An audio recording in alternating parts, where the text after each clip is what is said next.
AEW Unrestricted, the official podcast of All Elite Wrestling. I am Aubrey Edwards here with my wonderful and lovely co-host, Mr. Tony Schiavone. How you doing, Tony? What's up there, Aubrey Edwards? What's up, Doc?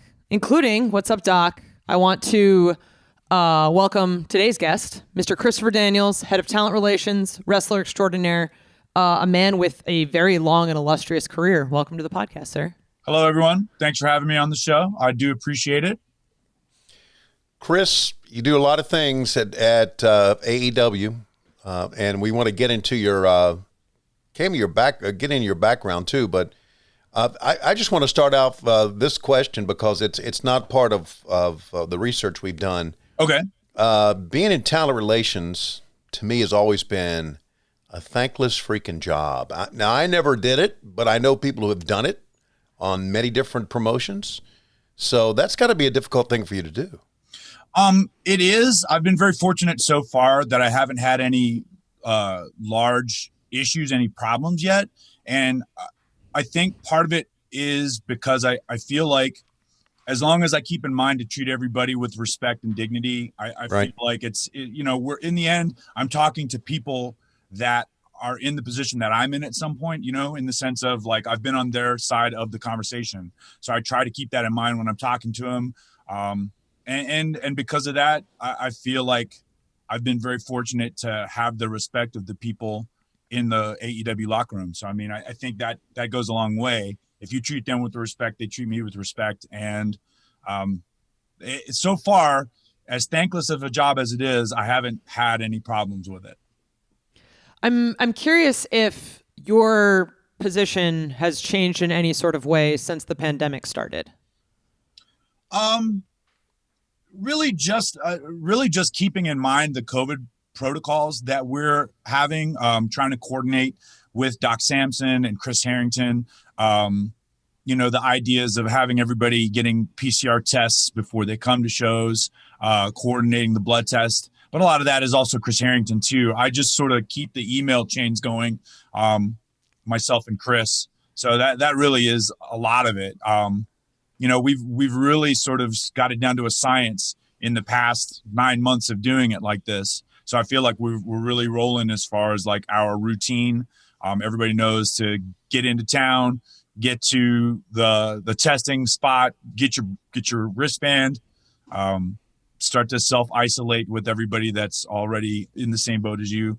So yeah, we've sort of got it into a system now.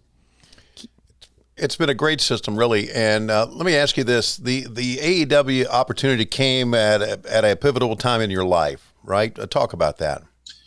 Yeah, I mean, do you mean like in terms of like my age or like no, about your career, about making a decision on your career?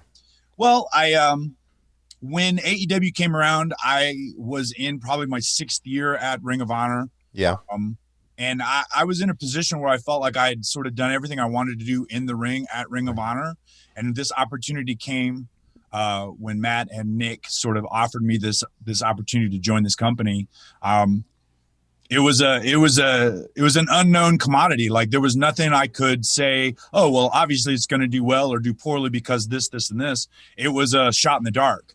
Yeah. But I felt like basing my decision off of what I saw Matt and Nick do in the course of their career in terms of the success they had with the risk that they took, I felt like it wasn't really a risk at all. I felt like as long as I sort of hung with them and sort of stuck with their view, that it was going to be successful. So I was very fortunate that they looked at me as a person that could do the job that they offered me, which was the talent relations. And, so far, so good. I hope I haven't let them down in any way, and I don't think I have. I don't think you have. I love having you around as our head of TR. It's great. I'm sure Brandon Cutler probably is a little upset right now, having just recently hit your rental car. Yeah, we're going to have a discussion about that at the next television. But the funny thing is, I haven't been too hard on him because I've been in that same boat where I was a similar boat. I on a loop at TNA, Frankie had rented the car and I took it for a drive and ended up putting the bumper right up against the side of another car, which ripped the bumper off. So I texted him, "Hey man, we had an accident." He comes and the bumper's in the backseat of the van. So that was a chilling moment. But so I understand where Brandon's coming from. So I'm not giving him too hard of a time until I get a bill, and then we'll discuss it. Hey. So we're into year 2 on Dynamite. It's really lots of success so far on television, pay-per-views, all sorts of things. How would you personally grade year 1 of AEW? I'd have to say probably a solid above average in the sense of like a B plus. I feel like, nothing we do is perfect. There's always room for improvement. But I feel like in terms of introducing a largely unknown cast of wrestlers to the wrestling audience, I feel like we've done a really good job. Like, I think in the course of the year and change that we've been on television, I think more people know who Hangman Adam Page and Private Party and Darby Allin and guys that didn't really have that national spotlight on them until now. And now people are well aware of those wrestlers and many more that I'll probably forget to name just because. There's a lot of them. Yeah. But yeah, I feel like we've done very well in that first year. And I think the proof is the fact that before, when was it? 8 months in, we got a notice that TNT had signed us up for 2 extra years or 3 extra years. It was like January, so only about 3 months. 3 weeks. 3 months. Yeah, in, 3 months into Dynamite. Dynamite. So yeah, I mean that to me says a lot. I mean the fact that TNT has been so strong in terms of their marketing of AEW.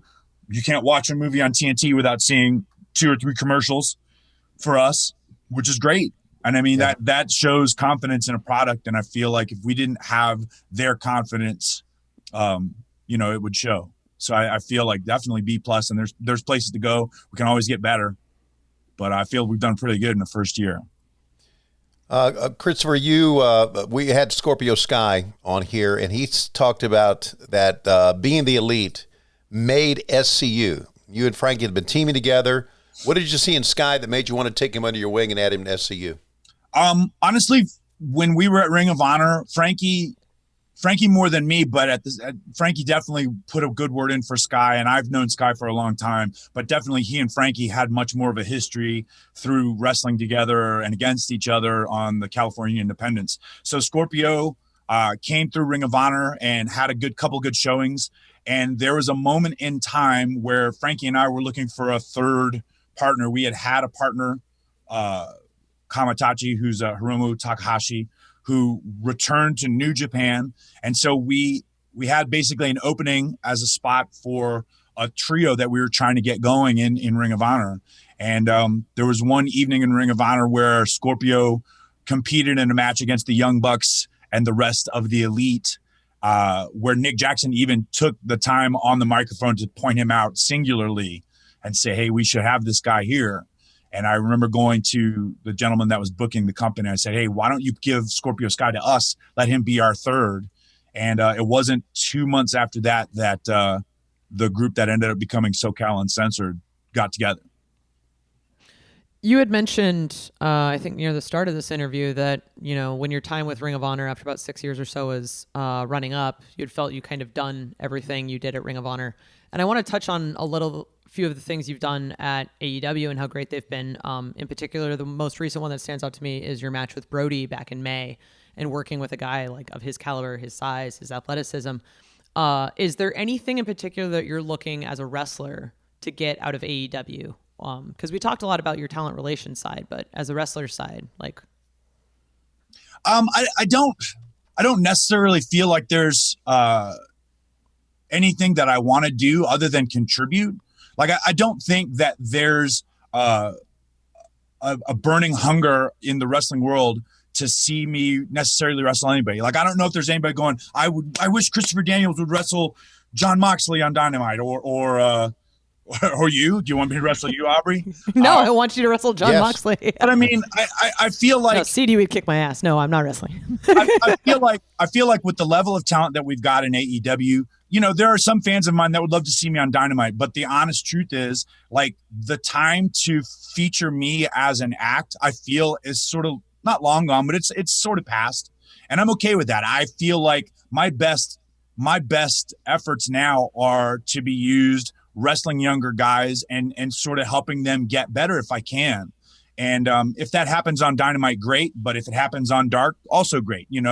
That's sort of what my focus is now, is trying to wrestle the guys that are under contract with us and see what I can do to help them not make the same mistakes that I made or that I see other young wrestlers make in their careers. So, I mean, that's sort of what I'm thinking in this point, is like, who can I wrestle to sort of help and help build up and give them credible wins. I mean, I feel like, I'm not a soup can, but I feel like wrestling me and beating me means something, even though it seems like everybody does it these days, but I'm okay with that. You're a little too giving. Yeah, maybe. How did you and Frankie Kazarian first meet? Ooh, Frankie and I, based out of Southern California. When I moved to California, I didn't think there was independent wrestling. I didn't know what independent wrestling was. I moved to California in 1996. And at that point, this is pre-internet. So the only wrestling that I heard about was this thing called Slammers. And it was it was like something in Northern California. And I obviously moved closer to LA. So I finally found out through the grapevine about All Pro Wrestling, which was based in near the Oakland area. It was run by Roland Alexander. And I remember giving him a call and being like, hey, I'd love to come to your school and train. At this point, I was 3 years in. And I remember saying, I'd like to come and train and continue to wrestle. And he gave me a spiel that sort of sounded like, oh, we'll break those bad habits out of you, kid. And at that point, I was full of, piss and vinegar. Like anybody 3 years in is like, I don't have any bad habits. What are you talking about? And so that sort of turned me off to trying to go up there. And then I found out about Bill Anderson and Jesse Hernandez ran the School of Hard Knocks in San Bernardino, which at the point was an hour from where I lived at that point.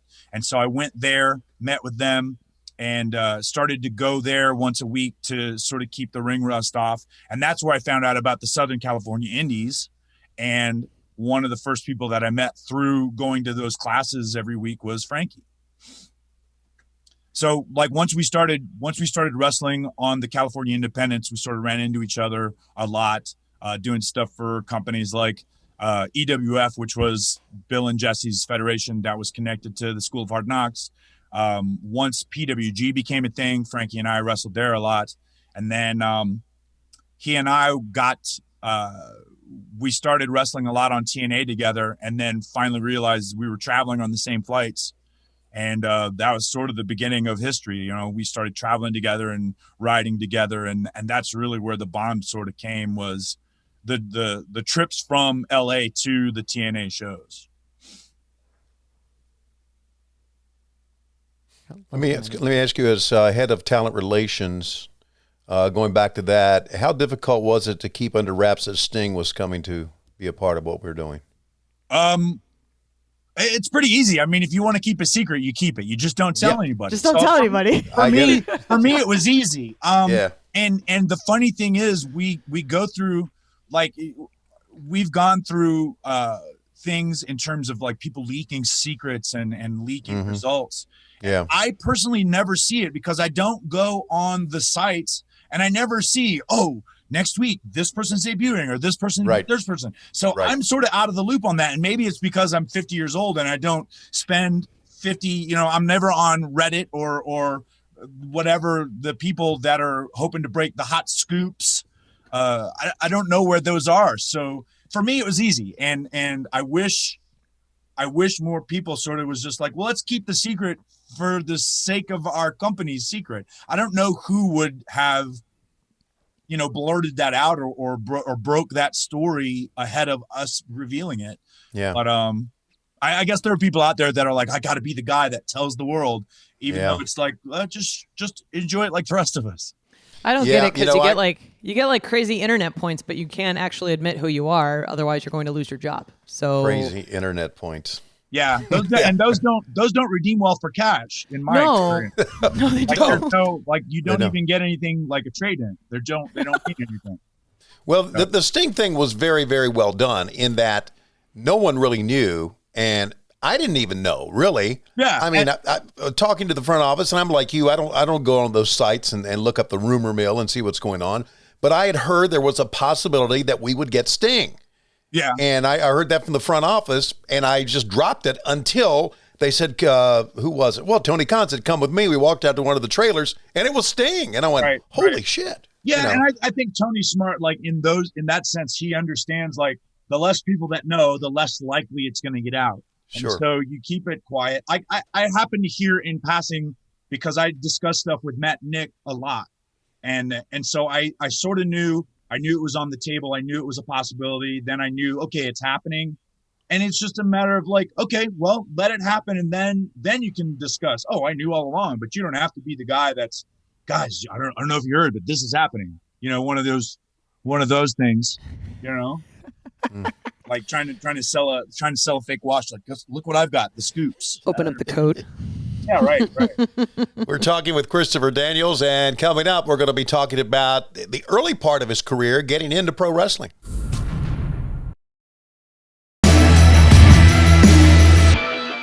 This is AEW Unrestricted with Aubrey and Tony. We're here with Christopher Daniels, CD. You all know him. You all love him. We talked a little bit about your travels to California, but I want to talk a little bit more about your introduction to wrestling. So what came first for you as a kid, wrestling or your love for comic books? Honestly, I don't remember a time when they both weren't a part of my life. So I don't know what came first. I know they came rather neck and neck in that sense. But honestly, and part of this is my memory is very shot, and I don't know why. I have an idea. But too many bumps. Yeah. I honestly, there wasn't a time where I wasn't buying comic books and watching wrestling on television. And I grew up in North Carolina. So my gateway into professional wrestling was Mid-Atlantic. What ended up becoming WCW on TBS. Yeah, Tony. Heck yeah. I watch you. Yes, sir. I watch you on my YouTube when I'm doing cardio. Lots of WCW tapings from the studio.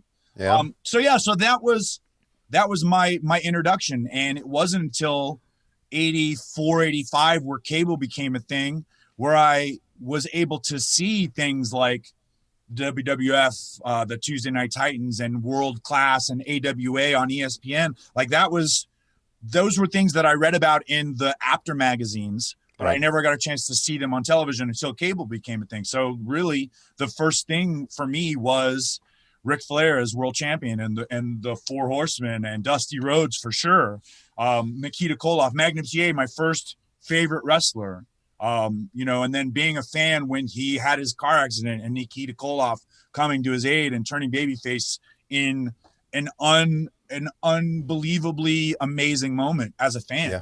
So, I mean, that was my introduction, and that to me is pro wrestling. That has always been pro wrestling to me. And if I could somehow recreate that feeling in other people, the failings that I had watching World Championship Wrestling and Mid-Atlantic Wrestling, I feel like I've done a good job. Yeah, the year you're talking about is 1986. Right. Which was a classic year of Jim Crockett Promotions and TBS, and a little plug for what happened when, because we're covering 1986 right now. But, I remember those years as well. So now where in North Carolina did you grow up? Fayetteville, North Carolina. It's an hour south of Raleigh, and it's right next to Fort Bragg, which is a major Army base in the United States. So Cumberland County Civic Center, buddy. Exactly. I grew up going there for wrestling, and I had the opportunity to wrestle there 2 or 3 times with TNA. So I was very fortunate to bring that full circle. Damn.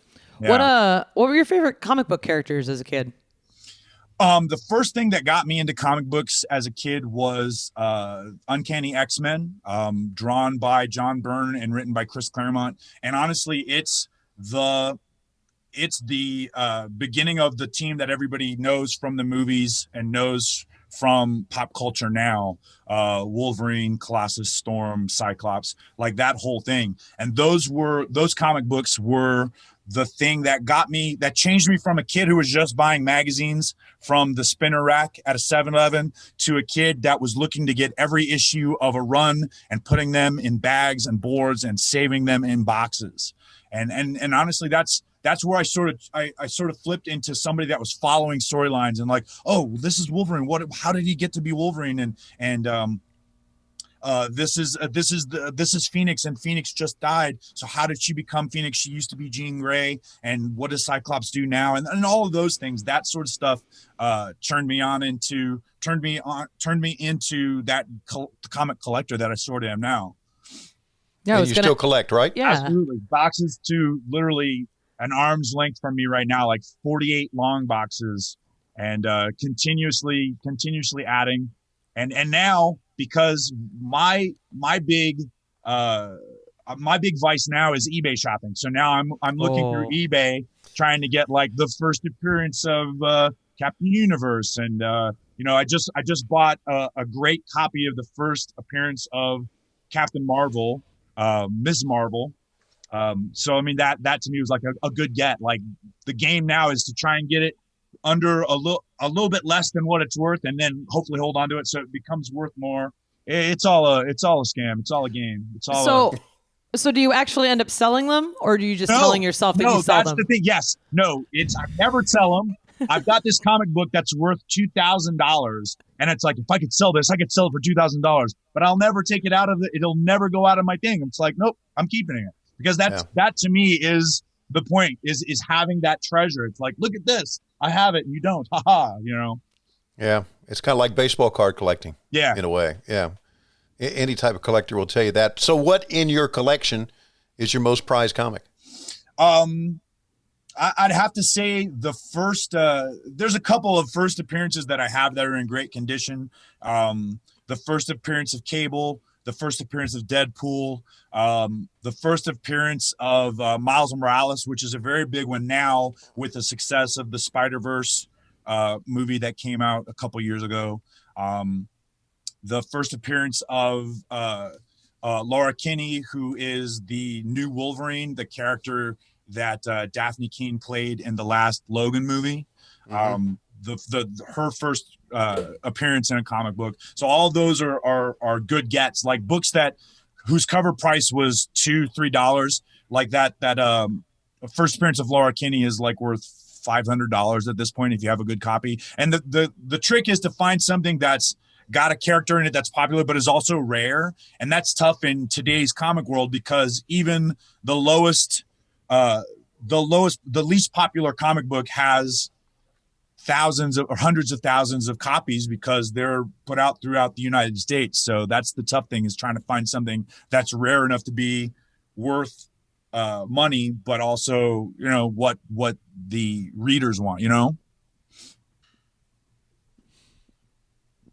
So in 2014, I think you and Kazarian had published your own comic. Yes. How did that go about happening?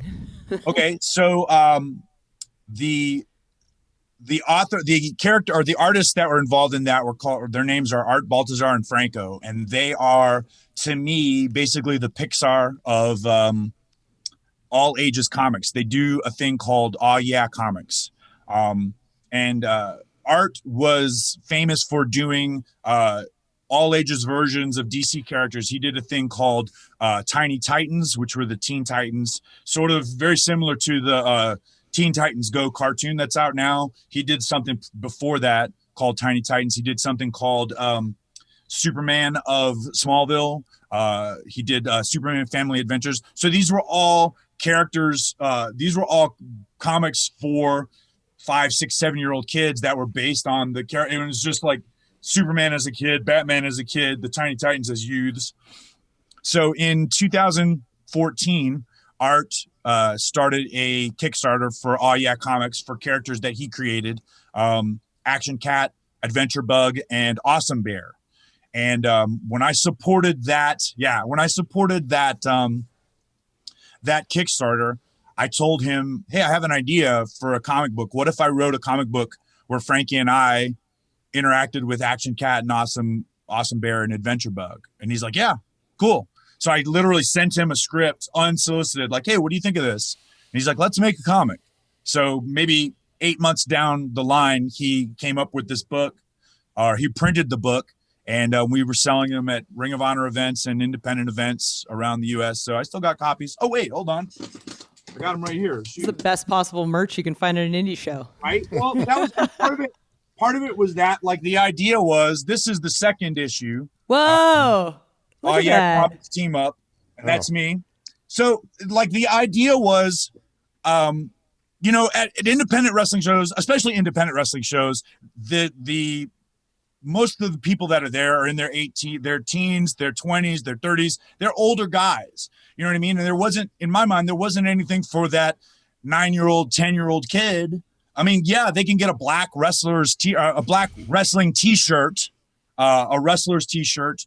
But, like, what do they get? Like, other than that, if they're you know, a little bit less mature than that. So I was like, what if we made this comic book for this all ages characters and brought those to shows? So that was the mentality, is making this comic book so that the younger wrestling fans had something. And so we had 2 issues made. A third one's still in the works, but Art and Franco are so popular and so busy that it's just been on hold just because of that. It's a good problem to have for those guys. Yeah, man, they're doing great stuff now. They're doing more stuff with DC, and I'm always thrilled to know that they're successful and making comics day in and day out. It's a cool life. It's a cool life. Okay, your wrestling career started in the early 90s in Chicago, is that correct? Yes, 1993.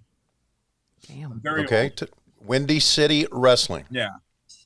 Tell us about that start. Okay, well, I moved to Chicago with my wife, who was my fiance at the time. The thought process was we were going to get into acting because my degree was in theater.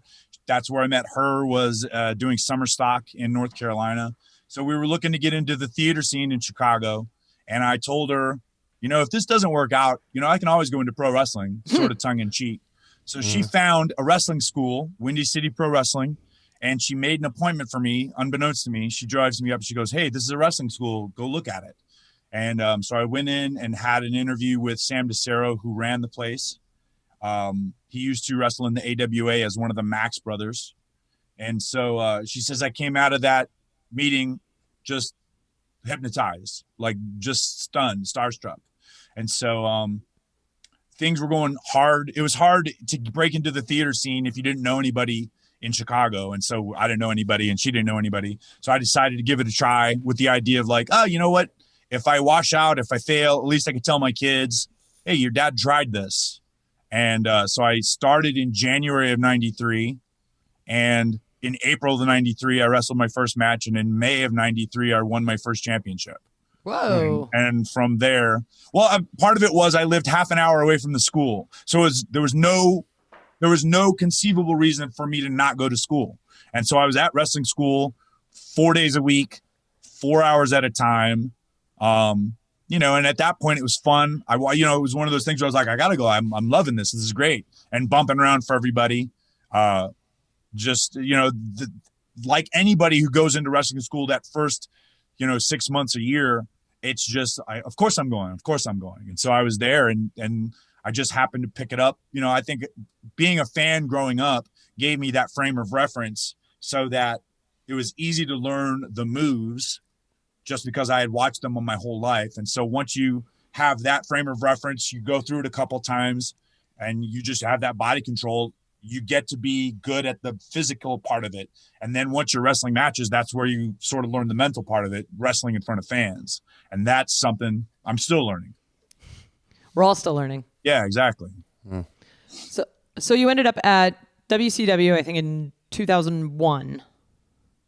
Well, yes and no. I ended up there in 2000.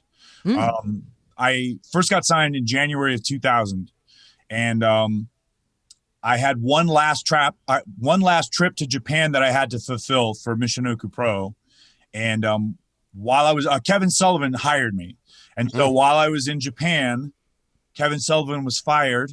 Vince Russo and Eric Bischoff took over, and I can't remember the date, but there was a very famous Nitro where everything sort of got reset in Denver, Colorado. Tony, do you remember that? It was no. It was the night they gave all the titles to. It was the very beginning of like the New Blood Billionaires Billionaires yes. Club thing. So that was supposed to be my first day. Right. But because Vince Russo didn't know who I was and Eric Bischoff didn't know who I was hired through Kevin. They were like, okay, well, we'll bring you in when we have an idea for you, but we're doing this New Blood Billionaires Club thing now. Right. So a couple weeks later, they called me. They're like, hey, Vince Russo wants to meet you. He's got some ideas for you. So I go to Atlanta, and this is the night that they dropped all the blood on Ric Flair, I believe, in the cage. Yep. So I'm waiting around. They're busy all day. Afterwards, they're online doing talk shows, him and Bob Ryder. And finally, I meet up with Vince, and Vince goes, okay, what are your ideas? And I go, oh, crap. Okay. And so I threw out some stuff, and it never really went anywhere. So, oh, well. Well, trying to talk to somebody during TV a lot of times. Right. Wrong thing to do. Yeah. And honestly, like that first period of time, I was under WCW contract from like January to like October, and they were bringing me to television, and this was right around the time where the people that were working in the power plant were getting on television, guys like Sean O'Hare and Mark Jindrak and Elix Skipper. Right. And I wasn't one of those guys. So there wasn't anybody like, hey, we need something for Christopher Daniels. So I was showing up at television. Hey, what do you guys need from me? Nothing. And so I would, thinking I was doing right, I would just go sort of stay out of the way and watch the monitors and stuff like that. But I'd also, by not like walking up and going, hey guys, don't forget about me.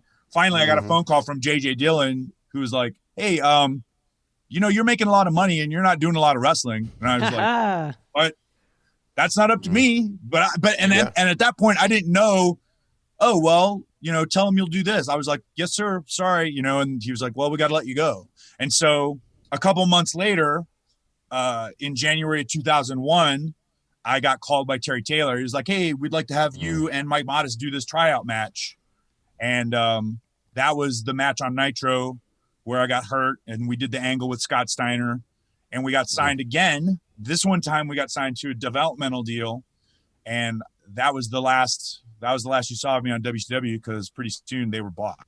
Yeah, right. So you're called one of the founding fathers of Ring of Honor. You've done so much Ring of Honor. You've done a lot in TNA. Looking back on those years, some of the highlights that you'll never forget.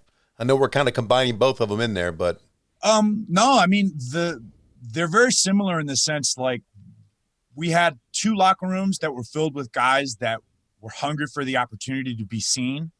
And even though we had different audiences, like at that point, Ring of Honor was very much the ECW tape trader audience.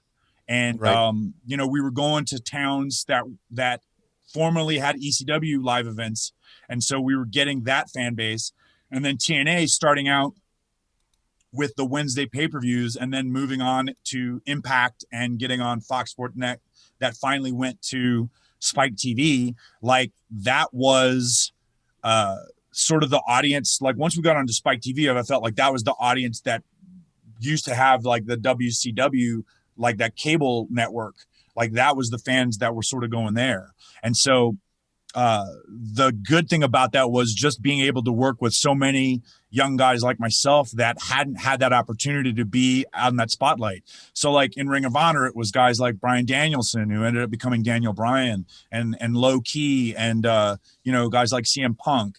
And then in the TNA side, it was working with AJ and working with Samoa Joe and working with Frankie as often as I did. Like, those opportunities and those matches that people remembered this day, that sort of means the world to me, to know that I was part of history, in the sense, like, helping build these two companies up and being thought of as like one of the guys that helped it along. That's something that you can't take away from me. So I'm very happy about both of those. I remember the first time I started watching Ring of Honor, you were tagging with Kaz, so it was Addiction versus Young Bucks, and it was just so engaging and exciting, and everyone has had great chemistry. You've done a lot of great things at Ring of Honor. I think you were the first ever Grand Slam champion at Ring of Honor history. Right. What does something like that mean to you? Again, it's that part of being part of history that they can't take away from you. Being a first of anything like that, they can't. It's an accomplishment that'll never go away. There was a period of time where I was the oldest guy to hold the Ring of Honor championship, and I thought, oh, no one's ever going to take that. And then 1 year later, like, here comes PCO, and I'm like, you got it, you win. So, yeah. But I mean, yeah, being the first and being able to be a part of the company in its inception and going in those first couple of years with both companies, whether it's Ring of Honor or TNA, like, it meant so much to sort of lay the groundwork, the foundation that these companies now, whatever they're enjoying, a lot of that comes from where we came from.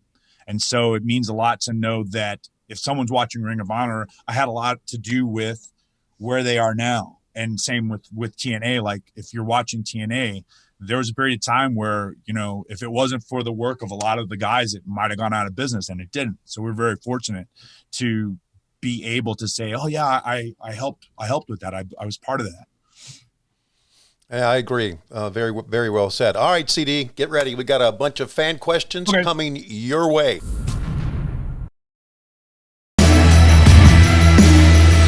It's time for fan Q&A with Christopher Daniels. We went out to Twitter to ask the fans some questions. Is that the pronunciation? Twitter? Twitter. It is in this house. I can tell you that. Yeah. Makes me feel better about it, the trash fire that Twitter is, when I call it Twitter. Yeah. Okay. Actually, this house is called two things. It's called Twitter and it's called sewer. Take your pick. Okay. Okay. Here we go. Chris Wood on Twitter. How do you look back on your time at TNA? I think we were just talking about that. Do you feel AEW has similar traits with young, hungry roster kids working for one goal? Do you feel confident AEW won't make the same critical mistakes? Also, will we ever see Dumb and Dumber suits on TV again? Okay, I can answer that. Take your pick of those four answers. I can answer the Dumb and Dumber skit. The Dumb and Dumber suits will probably not make another appearance. R.I.P. Okay. I do feel that AEW is similar to TNA in the sense of the young locker room. And again, this is in the same way that TNA back in the day had these guys that hadn't had that opportunity on the national spotlight. Now you've got AEW, where you're looking at guys like Jungle Boy and Luchasaurus and Marco Stunt and Private Party. And again, guys, a list of guys who I'll forget names. I'll forget people and afterwards go, oh, I wish I had mentioned Scorpio Sky, things like that. So yes, we are very similar in that respect. The one thing that I do think is different, and one of the things where I don't think we'll make some of the same mistakes that TNA made, is that I feel in the creative process that there's a feel of collaboration rather than a feeling of exclusion. There were very many times where I tried to comment on things that were happening with me, and I felt very, and there was immediate fight back, pushback. Not always, but often enough where I ended up getting a reputation as being a guy that asked too many questions, and it ended up hurting me at TNA. And there was even a point where they put a clause in our contract that said, if you keep pushing back, we'll fire you, even though that's in every contract any wrestlers ever wrestled or ever signed. So yeah, I feel like here at AEW, there's a feeling of collaboration, because I feel like Tony and the guys that are doing the creative, they want to hear opinions, and they want to hear the devil's advocate. If they have an idea and someone goes, well, wait, this won't work, because they want to hear that. They don't want to find out, oh, this didn't work because, and no one said that. They want to hear those things. And so that's the difference that I feel like at this point. And that's been very positive in my experiences here. Like, just being able to talk to guys like Matt and Nick and say, what if we did this? What if it went this way? What if instead of this, we did this? And their reaction is this, it's not this. You know what I mean? It's very much, yeah, that's a good idea. This is not a good idea, and this is why. You know what I mean? That's all I ever really wanted. Like, all I wanted really was to be heard, and I had an opinion. And if your opinion, if you had an opinion that negated my opinion, or at least like it convinced me out of my opinion, or you know what I mean? Mm-hmm. If what you said worked and it worked against what I said, at least I was heard. At least I made my point, and I didn't feel like I had that a lot in TNA. And I feel like I definitely have that here. Yeah. That's awesome. Yeah. Daniel's son on Twitter asks, how do you feel about other wrestlers on the indies, using the best moonsault ever as a finisher? I'm glad that not many people do it. I think I saw that particular tweet and they named one, and I'll name him Jacob Fatu. So I'm surprised more people don't do it, but I'm happy that more people don't do it. And I think Shane Helms said it pretty recently on Twitter. Like, once you put your art out there, it's not just for you anymore. And so I get that. Like, I think when people see the BME, I think they'll think of me no matter what. In the same way that I think if people see a frog splash, they might think of Eddie Guerrero first, like immediately go, oh, that's an Eddie Guerrero thing. So I'm happy that I'm sure there are other people that are going to end up doing it. And at some point they'll be doing it for their thing and I won't be doing it. But the fact that I feel like I may not be the first guy that ever did it, but I think I'm the one that most people envision when they talk about it. That's very cool to me. And I don't think, again, that's something that I don't know that anything that can be taken away from me. You know what I mean? Like, people will always, oh, that's a Chris Daniels thing. I hope. It's a nice nod to the legacy that you're leaving behind. Yeah. Yeah. I get it. And I understand. It's very, very good, Chris. Thanks. Really, I'm serious. The Rajiv 8 on Twitter wants to know, as a wrestler, what do you enjoy more, the physical aspect or the creative aspect of putting together a match? Ooh. I never really saw a difference in either one. Like, I felt like part of the art was going out there and physically doing it. Like, I love putting together matches, and I love, especially when the person I'm putting them to the match together with is on the same page, and it's sort of like, what about this? Yeah, and then this. Yeah, and then this. Rather than no but. There's a great feeling when you've got, and this happens a lot, like what Brittany was talking about a hot second ago about me and Frankie and the Bucks. Like, whenever we work a match, it's very easy to put together because the four of us sort of think in a similar fashion.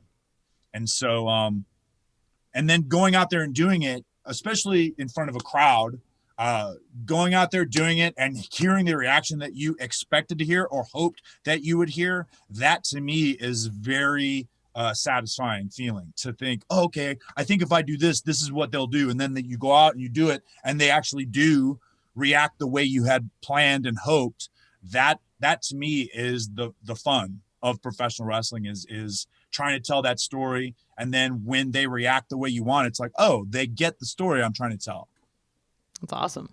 Styles Clash 23 on Twitter. How is it wrestling someone like Stephen Amell, who's not a wrestler? Did he surprise you with his in-ring ability? Talk about your experience fighting a celebrity who actually gave a damn about giving a good match.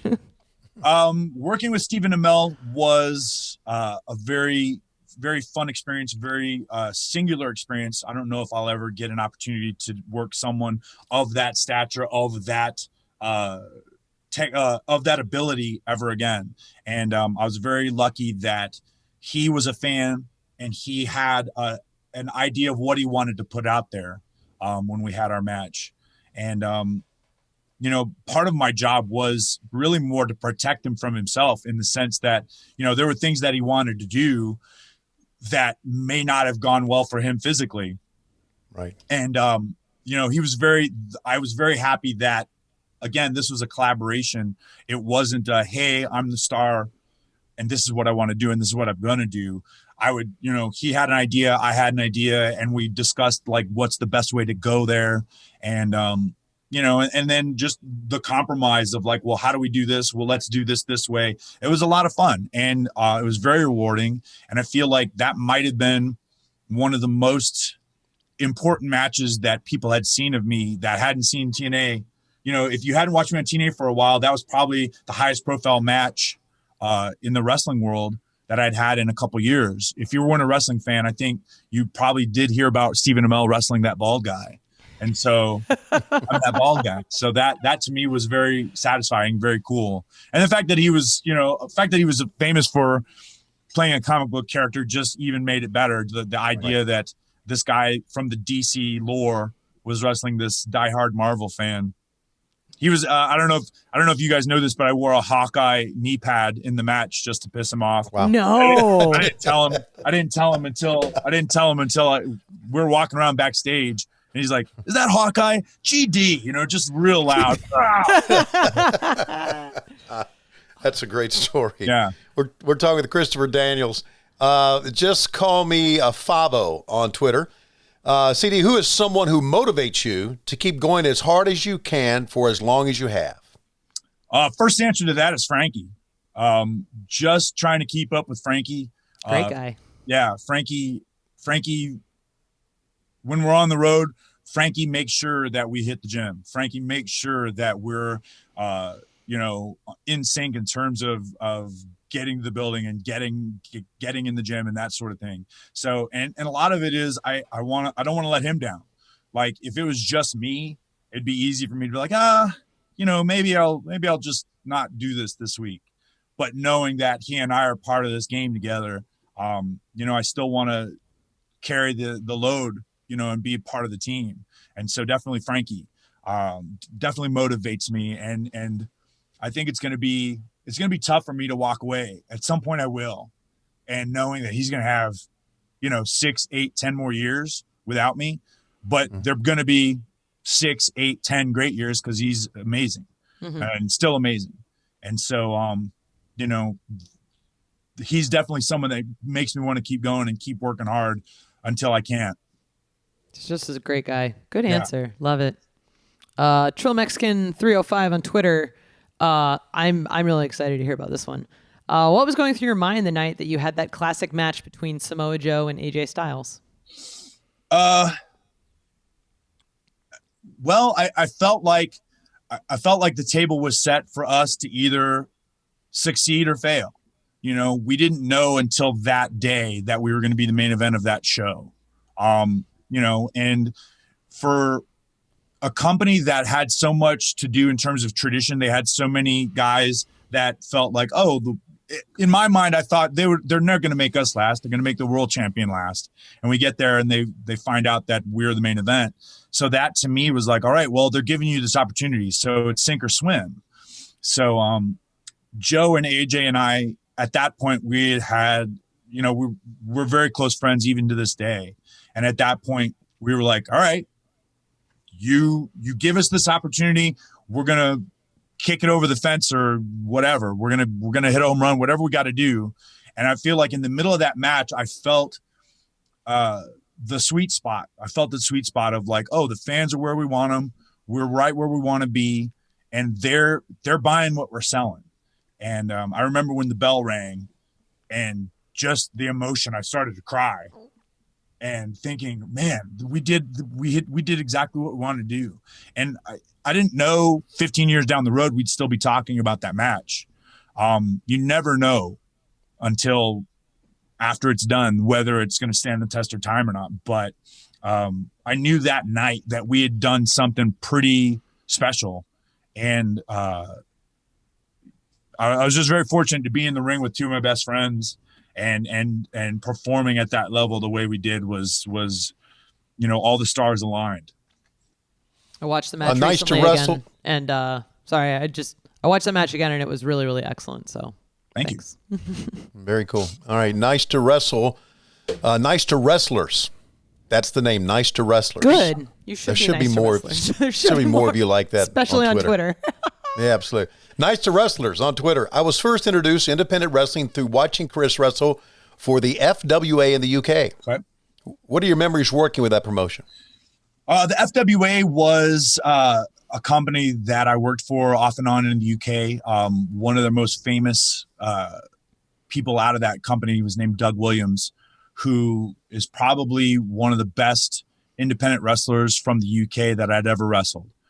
He was the guy I wrestled the first night the first international trip I took, unless you count Puerto Rico. But yeah, the first overseas tour I did in the UK, I wrestled Doug Williams and met him there. This was 98. And over the course of his career, he came over to Ring of Honor and did a lot of stuff in the United States as well.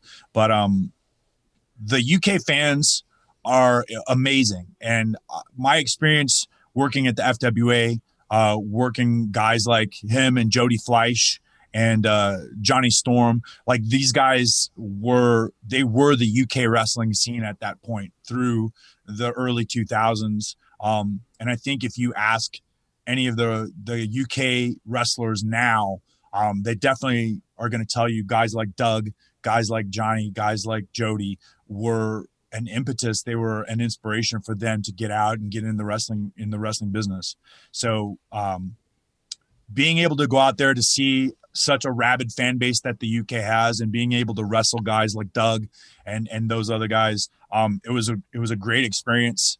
And if I helped add any sort of panache or any sort of special feelings to the FWA for the wrestling fans over there, then I feel like I did a good thing, man, because they were great. They were a great company. I want to make sure that I ask this question before we run out of time, because I'm definitely interested in the answer. Okay. Nick Myers on Twitter. Any chance we'll see Curryman in AEW? That's a funny question, and it's something that I've thought about in the last couple months. I don't know. Okay, to peel the curtain back. Okay. Let's do it. I don't know if I could do Curryman the same way I did it in TNA and not be racially insensitive. Do you know what I mean? Yeah. And I sure do. the original plan for Curryman in TNA, in my mind, was to be like the yellow dog. Like I had just left TNA and I was coming back under a mask, and I wanted everybody to know that it was me. And I wanted to be so obvious that it was me. But Jeff Jarrett was like, no, it can't be you. It's not you. And so that was where the idea of making him Japanese and doing the Japanese voice came from. And right. So at the time, that's not like a stereotype voice. That's actually what Jushin Liger sounds like to me. And so I was trying to do not just, this is what a Japanese guy sounds like. This was what Jushin Liger sounds like when he talks to me. And that's what I wanted to do. So that's my impersonation of Jushin Liger. But if you don't know that, and you're a Japanese guy, and you hear this white mouth saying stupid stuff in a Japanese accent, it might really upset you. So I don't know if Curryman can show up. I have to reimagine, and I think I have an idea, but who knows if anybody will ever want to hear it. I have an idea of how it might work, but at the same time, it might be better if Curryman rode off into the sunset and is just looked on with fondness from afar. I don't know. Tell me, Twitter. Tell me, Wrestling Twitter. It's up to you. It's up to you now, Wrestling Twitter. Yeah. As a matter of fact, I don't know. You can follow you on Twitter where, Chris? At FAC, standing for Fallen Angel Christopher, FAC Daniels, at FAC Daniels. One word or yes, separation? One word. No separation. Right, no punctuation. Sorry. Okay. We appreciate your time, man. Oh, thanks for having me. It's been a lot of fun. I appreciate it. And thanks for having a podcast for all of us to sort of tell our stories, man. It's cool. It's cool. Yeah. And thank you for making this time and making this effort. It's really awesome to hear everything about like your just amazing impact in this industry, no pun intended. And to see the amazing set that your wife has set up since she started teaching from home. For those watching our YouTube version of this. Yeah. Thank you guys. I appreciate you having me on. It means a lot. Also, you can follow Christopher Daniels on Instagram at FA Christopher Daniels. I believe that's correct. All one word. Yes, yeah. correct. You can subscribe to episodes of AEW Unrestricted on all of your favorite podcast apps. You can also watch the YouTube editions, slightly delayed later on in the week. Just search YouTube AEW Unrestricted. And tune in to AEW Dynamite each and every Wednesday, 8 o'clock, 7 Central, only on TNT. And I'm Tony Schiavone. I'm Aubrey Edwards. This has been Unrestricted with Christopher Daniels. Hell yeah.